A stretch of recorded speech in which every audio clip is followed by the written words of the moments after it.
I'm strong in faith. Faith can move mountains. Radio Maria, 91.3 FM. The voice of truth. So, Mrs. Mary Lanier, you're welcome to the program. You're a mother, you're a wife, and you're a diaspora Nigerian. You live abroad, don't you? Thank you very much, Sisi Bunmi. Thank you for having me this evening. Yes, I'm a mother of 4. I'm also a grandmother to a 7-year-old. You don't look it. Well, what a compliment. Thank you very much. And you live abroad. Well, I would say my move to Nigeria is what this is all about right now. So I'm spending about 80% of my time in Nigeria. So let's just say, while some people are doing Japa, I'm trying to do Japa. Japa, that is returning. The opposite of Japa. You're welcome to Radio Maria. Thank you. So what is an executive coach? What is an executive coach? As it says, I'm a systems performance coach as well as an executive coach. So essentially, I work with individuals, I work with leaders, I work with teams, and I work with the wider organization. Because obviously, wherever you have human beings, you have relationships, you have connections, and as such, most of the challenges we have are mostly relational and psychological. So I go into organizations to help them, uncover those systemic issues so that they can surface the anti-patterns within their systems that is blocking performance and the flow of value. So that's essentially what I do, and I'm hoping to be able to do more of that here. Here in Nigeria, have you been doing that abroad? That's what I've done for a very long time abroad. I have worked internationally. I've worked in Brussels, I've worked in Norway, I've worked in the UK where I lived, and I've also worked with clients in America. So I'm an international consultant. So you have a broad experience. So we're going to be benefiting from this your experience now that you have jackpotted. That is the whole idea. The whole idea is to come back having served, other parts of the world. I've been away from Nigeria for the better part of 34 years. Although I did come back at some point with my children because I wanted them to have some kind of connection with Nigeria. So my older daughters, they did their secondary school here, while my younger 2 children did their primary school here. I just wanted them to have a look and feel of what it feels like. Is that very important for you and your husband? Extremely important. It was always on the cards that we should at least bring the children here to just, experience what it means and what it feels like to be a Nigerian. Let them see the other side of the world, and really experience it, not just come for holiday. And their roots, where they come from. Their roots, more importantly, their roots, exactly. You've come with some soundtracks to your life this evening. The first one is Ayole by Infinity. We'll play that for you. Thank you. Ayole by Infinity. That actually means life is easy. Life is not that difficult. That's the meaning in English. Okay. So why is that a soundtrack to your life? One of the soundtracks to your life? For me, that is my outlook to life. And obviously we didn't play the whole of it, but it's a very deep song. It's a song that reminds us that we are passing through here. We're not here forever. And I think when we remember that we're not here for eternity, it should put us in check. It should put us in check. And, just our day-to-day activities, how we go about our business, we shouldn't get too worked up. We shouldn't be anxious. We should just do the best that we can on a day-to-day basis, knowing fully well that, God takes care of the birds and the animals in the bush. How much more me? So let's take it easy, Is that your general outlook to life? You take things easy, you're relaxed, and I try to take things easy. I'm human, so I have my moments of anxiety without a doubt. But like I said, this is a soundtrack I often have on reader. I can hear it like 10 times a day, sometimes, not every day. It's just like I said, it's just that reminder to say, calm down. You're good. God has got your back. And it also talks about, as long as you have faith, you will be fine. And the Bible tells us about, faith as little as a mustard seed, right? So yeah, and it also talks about looking at other people the way you want God to look at you. There's a part of it where it says, look at me the way you want God to look at you. So that's a way of saying, let's be nice to one another, let's be kind to one another. And I think I try my best in that department. So have you always had this attitude to life generally, or did this happen at a time in your life, or you've always been like this? I would say this has come at a much later time in life. Although as a young person, I was never one who stressed. I wasn't the type that fought. I didn't like people who gossiped, about other people. So I would say mostly, but more now than ever, because obviously I'm almost an old age pensioner now. I'm an elder. I'm almost an elder. So I want to ask you. You went to England. You moved to England as a how many years ago? 34 years ago. Did you go there as a student? How did you? Because there wasn't the concept of Jackpa back then. Not obviously. so much. Yeah. Not so much. Tell us about that. For me, I had my fiance already there. So it was about love. Well, you can say that. So I went to join him. This was straight out of university and obviously doing my youth Which service. university did you go to in Nigeria? I'm an Akokite, great That's Akokite. Unilag. Yes, Yes. University of Lagos. Absolutely. I had a wonderful time there. So yeah, I went to join him, and a few years later, 4 children, grandson, back to Nigeria. We thank God. So why have you decided to come back to Nigeria now? When everybody, when the mainstream is like people are going there, everybody is trying to get the visa to here, there, everywhere, and you have decided to come back home. What influenced that decision? Okay. First of all, like I said, I've been there for 34 years. I've given my very best to the United Kingdom. I'm at a point where the last of my 4 children is already, in university, second year university. And I just thought, you know what? It's time to come back home and add some value. We can't keep complaining about Nigeria and not also ask ourselves, what have you contributed to, the growth of your country? So I just felt it was a good time to come back and see what I can do with all the skills that I have acquired. So let's just say I've come back very loaded, and I'm ready to add value. So do you subscribe to the saying that says east, west, north, south, home is the best? Absolutely. Really? There's nowhere like home. You see, as much as we complain about Nigeria, there's still so much that is working for us. My sister unfortunately lost her husband last year, and I saw women, community of women supporting her. You see some bringing food today, another one bringing water tomorrow, some coming to sleep over. I didn't experience anything like this with anybody. I mean, I haven't lost my husband, and by the grace of God, he's still going to be here for a long time. But I just loved that community spirit that I saw around my sister. I mean, in the UK, when my neighbor lost her husband, I was just driving out one cold winter morning, and I saw her. And I was like, hello, how are you? How's your husband? And she was like, oh, he died 9 months ago. Dear. And And I'm this is your talking neighbor. next door neighbor. So I'm like, I'm sorry, I didn't know you lost your husband. I'm ever so sorry. That's England for you. Mind your business. So I didn't know she lost her husband at all. So that community spirit, I know it's not as strong as it used to be when we were young, but we still have that, and we must do everything to protect it, because it goes a long way. That's why we are mostly happy in this part of the world, and a lot of depression issues, happen on the other side, because people are lonely, people live alone a lot, and people don't talk to each other as much. That's a very, very fascinating, story. That's 9 months, 9 months. and this was your neighbor. Next door neighbor. Wow. The next soundtrack to your life is God Problems. Is that? Yeah, got that problem. By Maverick City Music. We'll play that for you as well. That's a deep one. Another deep one. Very deep.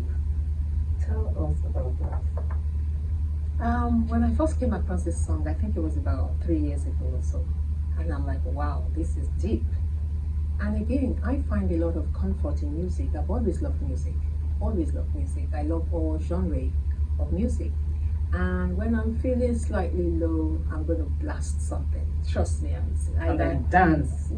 Maybe sometimes dance, maybe sing along sometimes, maybe sometimes I'm just on my bed, just listening to any kind of music that, I fancy. And for me, this music, should I say, was a much needed one at one point where I felt so low. And I just needed to keep reminding myself that, you know what, just like the first one, God has got your back. There are some problems that God's already fixing because they are God's problem. You don't even know them. There are some things there are some battles that are won on your behalf that you don't even know. So you just focus on the things that are within your locus of control.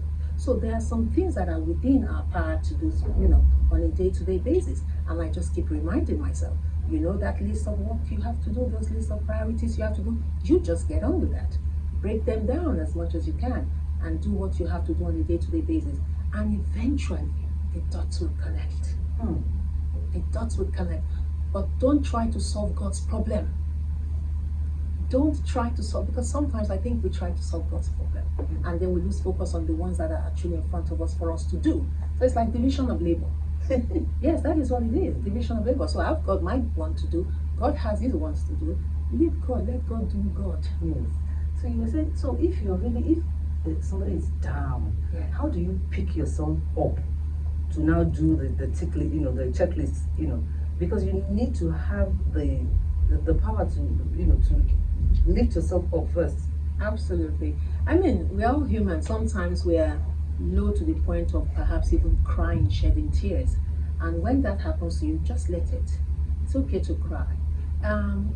But for me, it's about that awareness of that assurance, if you like, to say, I'll be fine. There's no human being without problems. Even the rich do cry, right? So it's just that assurance to say, come on, girl, talk to yourself, look at yourself in the mirror, okay? Have a conversation, have a conference with yourself and say, you know what, you've done. And another thing I do is I look back and I say, remember that thing?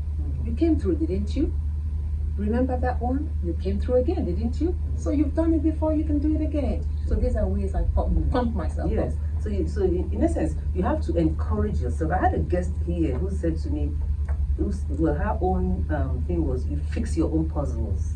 Nobody's going to fix it. And I took that, you fix your puzzles. So is that what you're saying? Like, you fix your puzzles. Nobody's going to do it for you. Because they've got their own thing they're worried about. Everybody has something. Everybody's got their cross, okay? And that is why you need to say, you know what?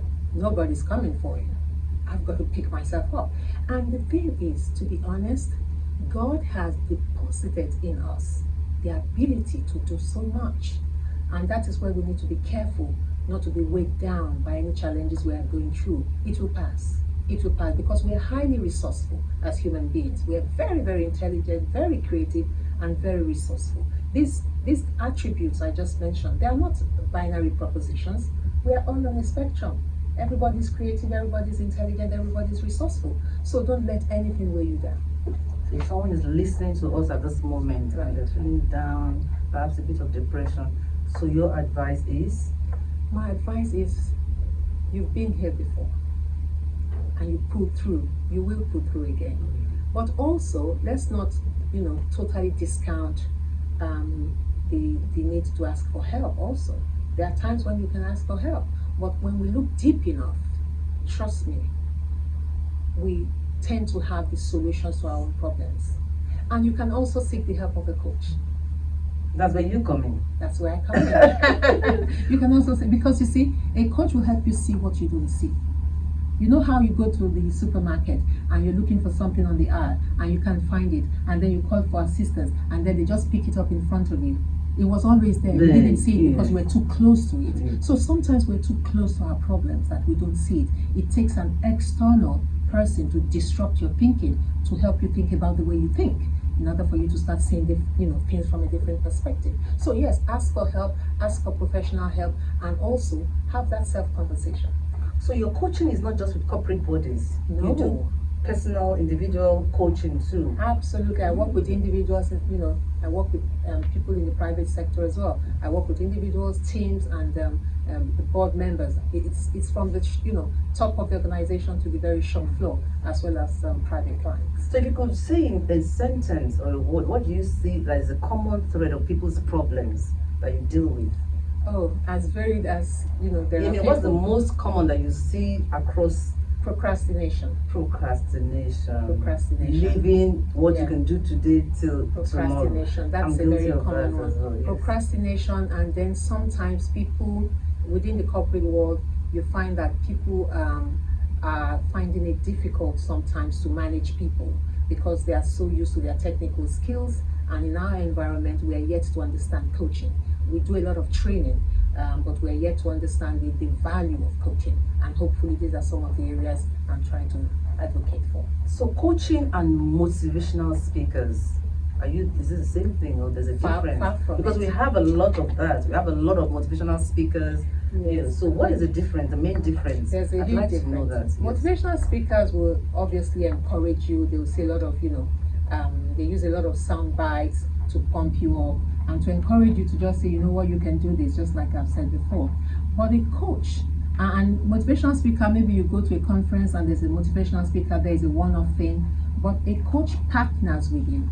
So as a coach, I go into partnership with you over a period of time to help you tap into your, like I said before, your resourcefulness, okay? To tap into your potential so that you can solve your own problems. Because as a coach, we are not really coming to say, I'm going to solve your problems for you, but I'm coming to help you think about the way you think.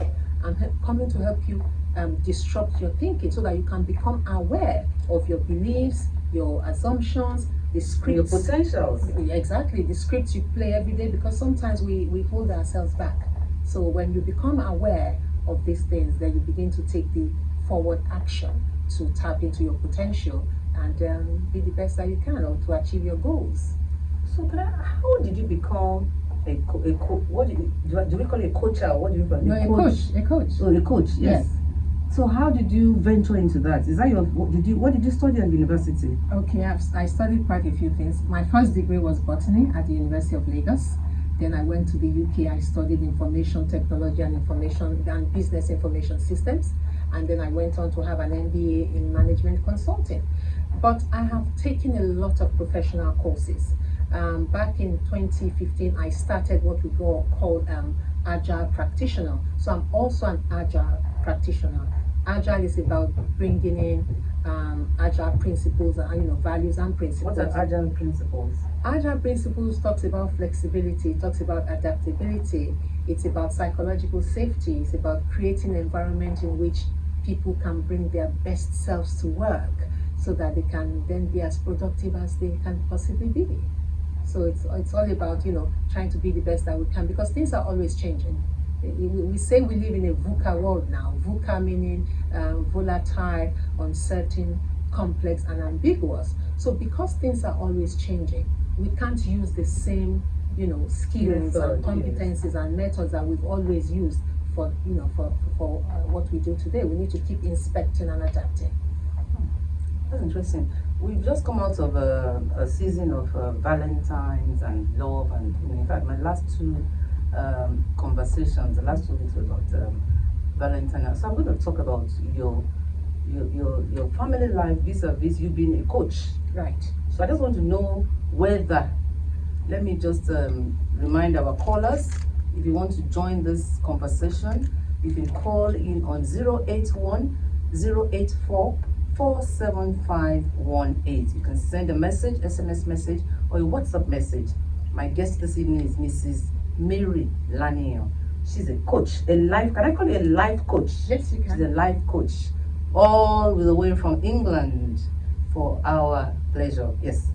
So I want to know your family life as a coach. Do you find yourself trying to coach? I just want to know. I think I'll say I find myself trying to coach.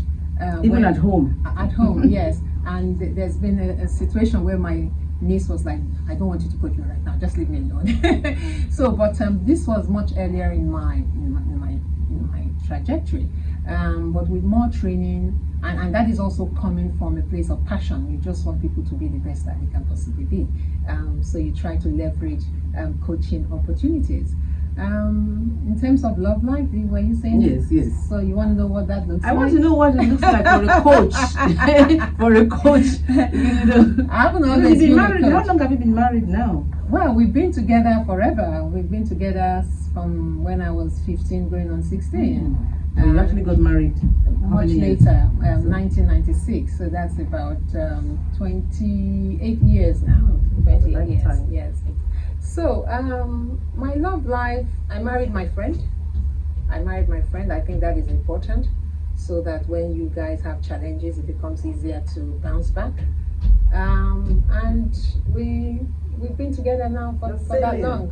I wanted to know, as a coach, Yeah. you know, what are the skills of a coach that you can apply? Okay. That's what I meant. You Okay. know. Okay. Yes. That you apply, Essentially, whether consciously or okay. unconsciously. Yeah. Essentially, when you're a coach, it's not just about going into organizations to help organizations or help organizations within an organizational context.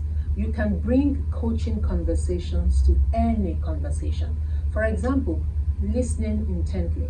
Okay, listening, not just waiting for you to speak, because to be honest, a lot of human beings are bad listeners. I was a bad listener, and thank God for coaching, I can see the difference. So it's about listening to people, giving them the space to talk, being empathetic, putting yourself in other people's shoes, going the extra mile for people, in terms of just holding the space for empathy. It's totally different from sympathy. This is also about trying to just do the best that you can from people when they ask that of you. So I think in terms of coaching, it has helped me also to step back, because I think one of the things I did much earlier on was I was too much of a fixer. Let me put it that way. I We was have too a much of a caller fixer. now. Good evening. What's your name and where are you calling from? Good evening. Okay, you're welcome. Do you have a question or a comment? I want to tell the case here. There are something you say that I'm very happy. Let's try to solve God's problem.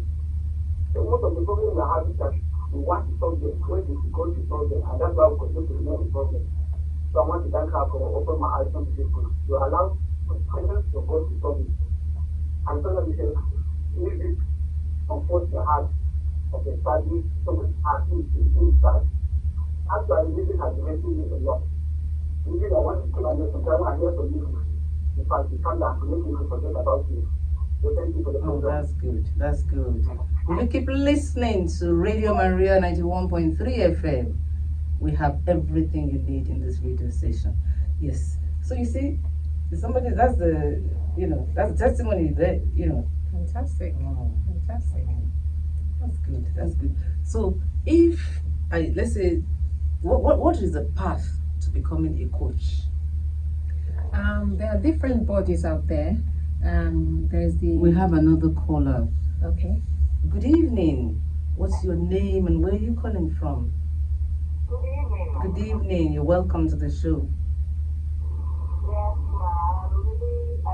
my name is Zenith. I'm enjoying the program. God bless Mama. Thank you. And please, I need the title of the second song. I think I'm interested in that song. I listen to the song halfway, so I want to know the title so that I can listen to more. Okay. I think our guest will tell you the God's problem. God's problem. Yes. Yes, God Problems by Maverick. God. Yeah, God Problems by Maverick City. So what we'll do Okay, is we have your number. We'll send you a text. We'll text it to you so that yes, no problem. Yes, keep listening to Radio Maria 91.3 FM. Thank you for calling in. Yes. So as I was saying, so if somebody is listening and says, "Oh, I want to be a coach," and like how Mrs. Lanina is speaking, what is the pathway to becoming a coach? Well, there are so many bodies out there. I belong to the International Coaching Federation, and that is this, gold standard for coaching. So there's the ACC level, the accredited level, the associate level, and then the professional, and then the master. So at the moment, I'm at the very first level. I'm currently training to be a professional coach. So just go online and, thank God for Google these days. You can do a lot of research on your own. So it's about going for what we call coach training. What's the entry level? Do you have to be a graduate? Not necessarily, no. No, you don't need any formal university requirement to start coaching. Okay. So Not that I know of anyway. Okay, all right. So, can I ask you a question, Mrs. Lanio? Is there any particular lesson that life taught you, that you can say, life has taught me this lesson, and I'm leveraging on that experience, Life has taught me a lot of lessons, and I think coaching has also taken that further for me. And it is that sometimes you have to walk away faster. When you say walk away faster, can you? Sometimes things are not working, but because you are so compassionate, you keep trying and trying and trying. Especially in a relationship, sometimes you might feel you want to solve the problem. Like I said, there are some problems you just have to let God solve for you. And then sometimes you don't try to fix somebody. Sometimes we are so compassionate, we're trying to fix people without realizing it. I think at some point in my life, I was trying to do that. You are not God. Don't try to play God in anybody's life. So you walk away. Learn to walk away. There are some problems, like I said before, it's God's problem. Walk away, let God do it. Well, I suppose that would apply to, I imagine you're talking about relationships now. Absolutely. That would apply to unmarried couples. When you are married, it's a different ballgame, isn't it? Well, you can separate from a marriage that is not working for a while. You can separate. For things to settle down. For things to settle, for everybody to have clarity. And then perhaps in your lonely moments, when you're on your own and with your own thoughts, you can begin to reflect on certain things and perhaps come to some kind of awareness of how things should be. And how to move forward. Yes. So, apart from your what you told us earlier on about the compassionate aspects of being in Nigeria, the support system and all that, what other major difference is there between living life in Nigeria and life in England, apart from the cold weather and the winter? I am enjoying myself in Nigeria, I will not lie. Tell me about it. When I started having my children, I had what we call au pairs. So for the first 10 years of being a mother, I had help. But in the UK or abroad generally, we do a lot of DIY. Here we have a lot of domestic help, and I think I'm enjoying that right now. I used to like cooking a lot. I don't like cooking anymore. So I like the fact that they cook for me now, because I don't even want to boil water. I've paid my dues. I don't even want to boil water. So it is that bad. Instead, I spend my time reading, I spend my time researching, doing all of the stuff that I need to do a better job. So that, and then of course, friends, you have time for your friends, more than we do over there. And I'm not that much of a party animal at all. I'm someone who spends a lot of time by herself. I love my company, in fact, too much sometimes. And maybe that's coming from me just because I really do love reading. I like listening to music, so I do a lot of stuff on my own. But I am very sociable when I'm with people. You wouldn't even know I'm quite introverted as well. I'm quite sociable when I'm with people. So yeah, I love being in Nigeria, and I'm looking forward to doing, all the things I plan to do. But is that because you're coming to the end of, you're more matured now? Because young people will not hear what you're saying. They all want to escape Nigeria. So Yes. what do you think about that? Our young people, professionals, doctors, nurses, and Absolutely. living in their thousands? Well, it's unfortunate. I mean, I'm one of those people who left in the early 90s. Now you're back. Now I'm back. But like we said, East or West, home is best. It's about pros and cons, right? There are some things that are working here. There are some things that are not working. I mean, infrastructure-wise, things can be better. And then for our youths, there can be more engagement for them. That is the truth. And of course, our youths just want a society that is working. But we can also see a lot of them are doing fantastic jobs in the music sector, in IT. I know a lot of youths who are here in Nigeria and they are working for companies abroad. In fact, when I was in the UK, I trained quite a few people here in Nigeria who were working remotely. So physically they are in Nigeria, and they earn in dollars. Absolutely. That's interesting. This was when I was very active with my agile training. One company actually employed my services to train their scrum masters and product owners and to just help them with all the agile ways of working. And more than about 10 of their developers are in Nigeria. Yeah. So for young people who are contemplating maybe selling, because I've heard stories of people who sold businesses, bank managers, and they left it all to travel abroad. Some are regretting now. Of course. So what is your advice? My advice will be, if things are working for you relatively well, and when I say relatively well, you have a house, or maybe you can pay your rent, your children are going to a decent school, you have a job, your partner, also has a job, I'll say stick it out. You can go for summer holidays if you want, but again, it's down to every individual. You can't really tell people what to do. Someone will say, oh, well, that's easy for you to say. You have gone and come back. So my children are there. They are British citizens. So everybody should do what they feel what works for them. Will work for them. Exactly. But again, it's okay to say, okay, let me sit back and weigh the options. Just weigh the options, especially now that things are changing in America with, government and all of that. So, yeah. So, because the point I'm trying to make is that there are opportunities here in Nigeria. Yes, there are opportunities here in Nigeria, but you have to train. That is where you need to keep training yourself. Keep learning. Don't stop learning. Like I said, there are some jobs you can do while you're in Nigeria and you're earning dollars. You can be a PA, you can be a virtual PA, you can be a project manager, you can be a business analyst. Here in Nigeria? Here in Nigeria. And your employers are abroad? And your employers are abroad. That's interesting. Yes. Yes, absolutely. So that's part of what you do. You train people. Well, I trained agile in the agile space. I trained scrum masters, I trained product owners, but I'm focusing more on systemic coaching now. And of course, that will also involve agile practices if I were to help an organization with their, transformation and culture change as well. But generally speaking, there are so many companies out there training people in all these areas that I have just mentioned. So how do you relax, Mrs. Lania?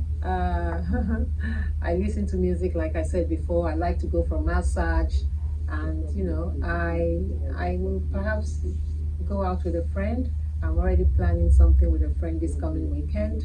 Yeah, that's sort of what I do to relax. So is your husband jackparding with you, or just he will coming be to test the waters, as they say? He will be joining me at some point by the grace of God.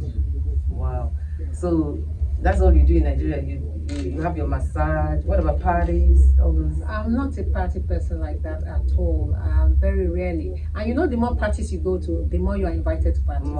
So I'm one of those people, I rarely get invites to parties because there are some parties you will even invite me to, I will not go. Because let me tell you the kind of parties I like. I like intimate parties, people I know. Parties of like 30 people, 40 people, whereby I can tell you everybody's name. Yes. Exactly. All these big go-and-bears. It's not like I don't attend them, I do, but after an hour or two, I'm tired because it's too noisy for a start. And that's because you are a Igbo woman. You're from. We do parties over there too. Yes. We do parties over big there. Big parties like that. We do, well, maybe not as big as Nigeria, but the people who love their parties, trust me, they do their parties everywhere, no matter where they are. But like I said, I can only take so much of it. I'm a cozy party person. A cozy party person. Yes. I think I'm a cozy party person too. Yeah. I like the fact that you know everybody there. You can just mingle and and just talk to everybody. And you can be there for hours. You wouldn't even know because these are your people.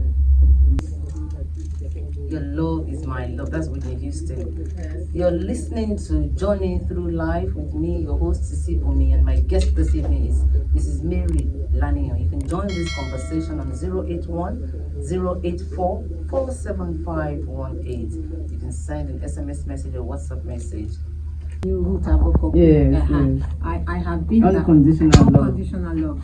I have been that woman that just wanted just pure love, just wanted to be with you, not because of anything, but just because it's you. It's love enough? Me. Do you think love is enough?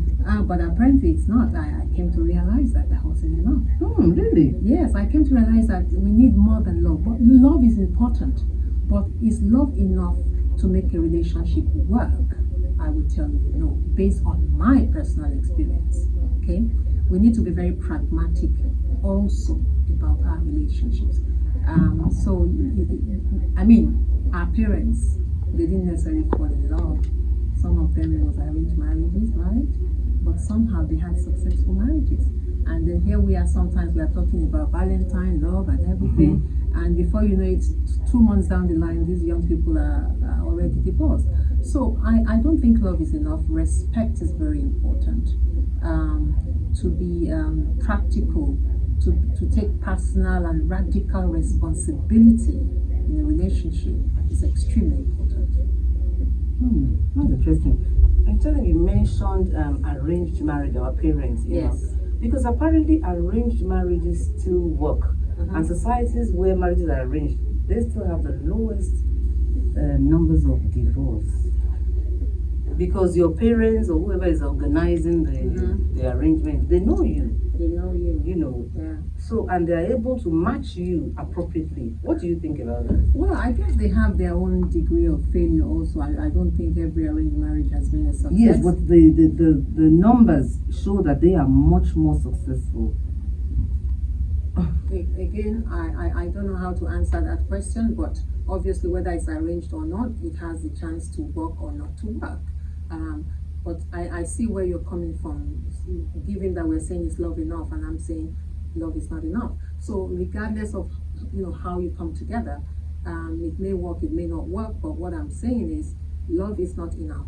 We need other things. We need respect. We need radical responsibility in our relationships. We need, that mutual respect. Do we need money? Of course we need money. But when we need money, my stance on money is very different from perhaps a lot of other people. Maybe that is coming from the fact that I've always been an extremely hardworking person. I'm very happy with 50-50. I'm not one of those women who want a man to do everything. He's a human being. A lot of our men are stretched to the brim because of the demands women are putting on them. Things have changed. Once upon a time, women stayed at home, the men went to hunt. During the harvest, the women came out to help them with the harvest. Things have changed. Women are now very capable. We can work. We can earn a living. We can match a man on any intellectual level. It's not about muscle anymore. So why not? If you can earn, go out there and earn and work as a partner, work in partnership, together. Don't leave everything for the man. Don't leave everything for the man. I don't agree with that at all. That's my standard. Yeah, I think a lot of women now, in fact, there are women now that are the main breadwinners. They earn the, substantial part of the income of the family. So we have a lot of that. Exactly. We have lots of that too. And you need understanding there. So I said something just now. I said when it comes to, intellectual, a woman can match a man. It's not about muscle anymore. So if you marry a woman and God has blessed the family through the woman, it's now up to the man to understand how to deal with that. A lot of men still don't know how to, deal with that. That is the problem. They don't know how to deal with it because they are so used to being the one in control. For them, it's a lot about their ego, about macho, and it's like, if this woman is successful, she's going to disrespect me. So what do you say to such men? As a coach, what do you say to such a man that feels, It's not about what I say to them. It's about, what they bring to the coaching conversation. Because, there are reasons, there are drivers to the way we are all behaving. Sometimes maybe a woman, I'm saying maybe, I'm not saying that is the case. Some women, just because they earn more, they become disrespectful to their husbands. They get carried away as well. But so, you see, human dynamics are very complex. Very, very complex. But for me personally, I feel we are at a time now where, come on, let's help each other. It shouldn't be the woman alone, it shouldn't be the man alone. Let's help each other. And it doesn't matter how much this one is bringing or how much that one is bringing. When we put it together, the whole is greater than the sum of its parts. I like that. So when you look back at your life, this is a journey through your life. When you look back at your life, what has given you the most joy? I mean, what do you think about and have the broadest smile on your face? My children. Oh, I've got 3 girls and a boy, and I have my grandson.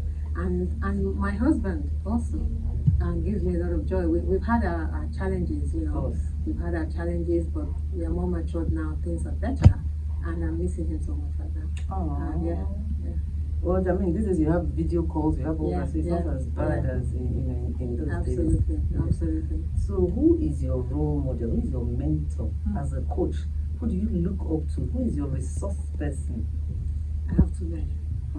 So, the main one that dead or alive? I would say my father. Your father. My father and my mother, to be honest. My father was a community leader, and I think I get that from him. I'm the kind of person, if once I see anything good here, I'm going to call everybody, come, there's something good here. I'm not the type that wants to progress alone. My father was, he took care of so many people that were not his children. I remember going to see someone in Lagos State some time ago, and my brother had asked me to go and see him. This was a few years ago when I was trying to do some training work. And he said, when you get there, make sure you mention your maiden name. So when I got there, I mentioned my name. You wouldn't believe it. For the first 45 minutes, this man was just talking about my father. Because he said, my father was this, my father was that. You wouldn't know who his children really are because he was father to everybody, So he had so many good things to say about my father. And my father was just that kind of person that he didn't have time for things that didn't add value. He was the kind of man that would tell you, make hay while the sun shines, and he would discipline you if you got it wrong. If my father hear you abuse anybody, you will come and tell my father how you know that person is whatever it is you said. So till today, I don't know how to abuse people. Negativity is just not part of who I am. So yeah, my father was my role model. And you said your mother. Yeah, and my mother, my very hardworking mom. She had 9 children. Wow. She had a football team. She had 11. But 3, she lost 3. So she ended up with 9. Very hardworking. So what number are you in the I'm number ranking? 8. Number 8. I'm number 8, yes. And she... I can imagine family gatherings. Oh yes. I mean, when we have to throw a party in my family, we don't even need to invite anybody. we have the numbers with all the children and grandchildren. We have the numbers. Yeah, my mother unfortunately wasn't educated, but she always loved to work, to be educated. And I remember when we have a caller. What's your name? Good evening. What's your name and where are you calling from? Hello, good afternoon. Good afternoon. You're welcome to the show. Thank you. Yes, ma'am. Just listening to the program, there's a question that just came to my mind. I wish you had to get on the video. Go ahead. Just to the question. Like you said, the woman became successful when she is the one that to be stable financially. What should the man do? Will she sit down and be watching? That's my first question. Then the second question is like, okay, if your husband is in abroad or your wife is in Nigeria and your wife is working here and the husband is in abroad working there, who should fulfill his job to try order between the two? So you mean one is abroad, one is in Nigeria? Yes, ma'am. So you want to know who should having job in different locations. Okay. So who should fulfill his own job to get the other All right. person? You got the Maybe question. the wife has job in Nigeria and the husband has job in abroad. Okay. And they need to stay together with each other. Who among them now will fulfill the job to join the other person? Okay. The wife or the husband? Okay. So 2 questions for you there. The first one is... Thank you, ma'am. You're welcome. Did you get the questions? The first one was was about a woman who earns more and maybe is having an attitude. So how does the man deal with that? That's what you would like to know. Okay, so for everybody, as always, it is different. He needs to express what he's feeling. They need to come together and have a conversation about it. And if they need to go for some kind of counseling, they need to do that. Again, it will be different. Everybody's circumstance will be different. The second question, If one person has a job in location A, another person has a job in location B, again, it comes down to having the right conversation. All these things have a lot to do with having the right conversation. But most of the time, we all shy away from difficult conversations. And we, in Nigeria, and hopefully it's becoming popular now that people are going for counseling, people are seeking the help of coaches, because these emotional conversations are not always easy to have by themselves. It's always good to have, like a mediator or a third party to help them navigate that. But again, to avoid these problems in the first place, that is why before you even get married, let us have an alliance. How do we want to be as husband and wife? One of the reasons why a lot of marriages are struggling today is because they never had an alliance. And where there's no agreement, there's no expectation. Okay? That is I made that mistake too. Okay? So, where there's no alliance, everybody's just doing what they like. Okay? It's hit or miss, So, but when there's an alliance to say, how do we want to be? And guess what? It's an alliance that you must constantly review to say, is this alliance still serving us as a couple? What is our couple's goal? But also for the caller, I just wanted to, what do you say to him? What is your advice to him in particular? Maybe perhaps his wife, his girlfriend is earning more than him and has developed an attitude. Do you think he has to work on himself as well to build up his own confidence? Absolutely. It could be that you need to build up support the woman. Absolutely. Yes. It's difficult to answer this question in a very straightforward way because personal, the context is always so different. Yes. If a woman is having an attitude, why? Could it be that it's the man that even started, having an attitude? So it's about having the conversation to say, what exactly is happening here? Why am I feeling the way that I am feeling? What conversation should we be having? And it's not always easy to have those conversations. You may need a third party to help you, mediate that conversation. I hope that answers your questions. So, is Mary a happy woman? I'm very happy to the glory of God. Yes. I'm very happy. There's no reason not to be happy. I'm healthy. My children are doing Fulfilled. okay. I am very, very fulfilled. Listen, I'm one of the 28% of people in the world, of working people who love what they do. I absolutely love what I do. That's good. If you wake me up at 3 a.m. to coach somebody, I'll be as alert as anything, or to train somebody. I love what I do, and I think that is a huge privilege, and I'm grateful for that. That's interesting. So I'm going to ask you now, being that you're coming back from England, if I were to offer you fish and chips, that's the one, fish and chips or amala, ewedu and gbegiri, what would it be? The latter. The latter for sure. Really? Oh yes. You wash it down with champagne or water? I'll wash it down with maybe one malt. Malt. Yeah. Yes. Yeah. So as you continue your life journey, is there any luxury item that you cannot live without? Is there any that particular item that you cannot live without, that you must have? My books. Your books. Yeah. Both hard copy and digital copies. Digital. My books follow me everywhere. Some critical books follow me everywhere. Does that include a Bible? Oh yes, of course. I always have a Bible on my phone. Fantastic. Have you enjoyed your time here with us? Will Absolutely. you come again if we invited you? When we will invite you, definitely. I will be You here. will, because we want to know how, we want to do a follow-up with you to know how you're settling into Nigeria and whether you're going to stay or you're going to, what is that? What would that now be? Jackpada, what? I intend to stay by the grace of by the God. I grace of pray it God. works for me. Nigeria has its challenges, but I pray it works. We have, yes, home is still the Yes. best, no matter what. We have Yes. to make it work here in Yes. Nigeria. Yes. Yes. We thank you very much for being a part of this show this evening. We're sending you to continue the journey of your life, wishing you good health, the mercy of God, and much more happiness in your choices. Thank you. My very guest much. has been Mrs. Mary Laniyo. She's a life coach. She's a diaspora returning back from England, and we're happy that you came here to spend this 1 hour with us. Thank you for listening to this show this evening. We hope you will also join us next week, Monday, same time, 5 p.m., as we journey through another life. Thank you, Abuja. Have a good evening.